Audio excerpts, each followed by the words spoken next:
Division II men's lacrosse team here at the New York Institute of Technology is in the middle of a new season.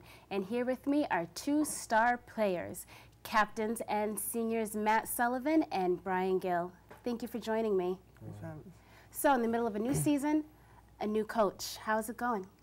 You know, I don't want to say that I'm excited. I mean, I'm excited to play, but winning a national championship in my sophomore year, I guess I always had that high expectation. Season's not going bad. You know, Coach Dunn's doing real well with us, but it's not looking too good for us to make the playoffs in our senior season, so I'm kind of a little upset.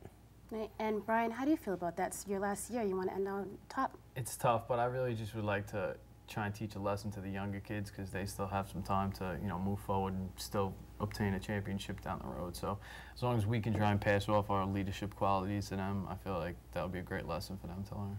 Right. So with the new coach who did work with the previous coach, do you see any similarities?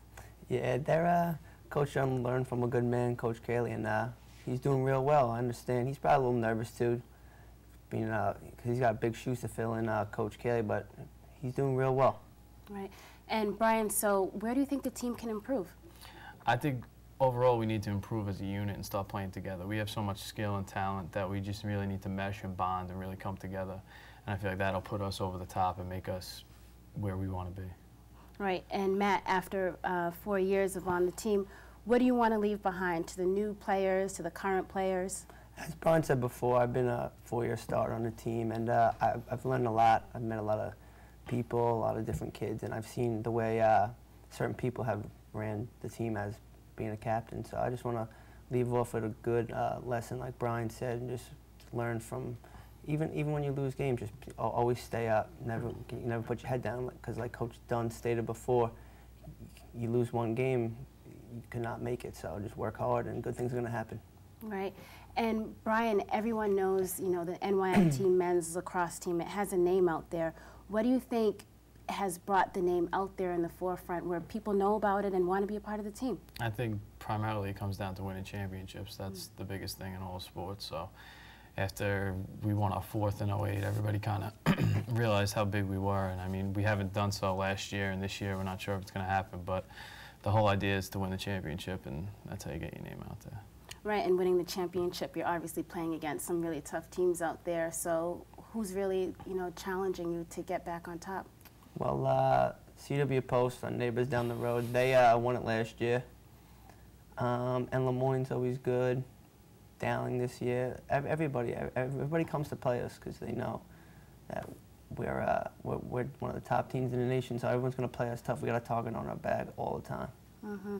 And Brian, this season's, you know, halfway there, so what other challenges do you see coming up for the rest of the season? Well, this weekend we play a tough Mercyhurst team from Pennsylvania that actually, we played them the last game of the season last year, and we had already had one loss going into the game, and they gave us our 2nd loss. It was a tough game, probably should have won, but they kept us from making the playoffs. So really this weekend, I know within myself and the guys who were there last year, it would really just mean a lot to us if we can go out there and stick it to them and let them know that we remember what they did last year, so we're trying to return the favor.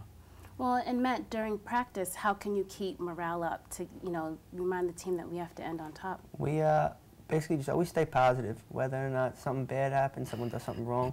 You don't got to yell at them, just go talk to them and help them through it. Mm-hmm. And Brian, do you feel that after you graduate, you may come back and... Oh, I'll definitely be around just to try and steer the guys in the right direction and let them know how things should be done and, you know, the right angles to take and the right approach. Right. Matt, what about you? Yeah, same. I'll be around. Always going to stop in. I mean, I'm going to miss the game, so I want to come in. And if Coach Dunn needs some help, me and Brian will gladly be there to help him out. Right, and you're graduating in May, so any, you know, one favorite moment from all this time with the men's lacrosse team? It would have to be the national championship in 08. That was something else, going up to Gillette Stadium and doing that on national TV. It was pretty good, pretty fun. Yeah, and your favorite moment? Same as Brian. I mean, it's just something that not very many people get to have happen to them, so I took advantage of that. Right. And for new players or people that want to be on the team for the next season, what do you think? What would you tell them they need to know? Just make sure you work hard, because if you work hard, there will be a spot for you on the field. Like Coach said, wants the hardest working players and the best players. If you don't work hard, you're not going to play.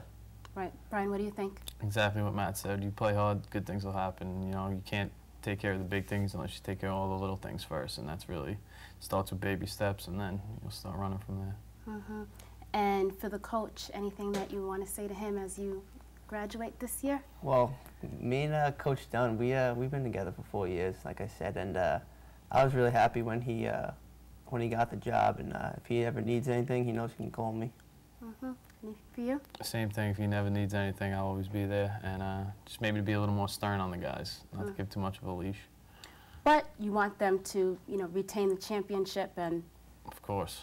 So there has to be some balance. Absolutely. If I could do anything to help that happen, Coach Dunn knows to ask me. Okay. And when does the season officially end? May 8th, May. I believe.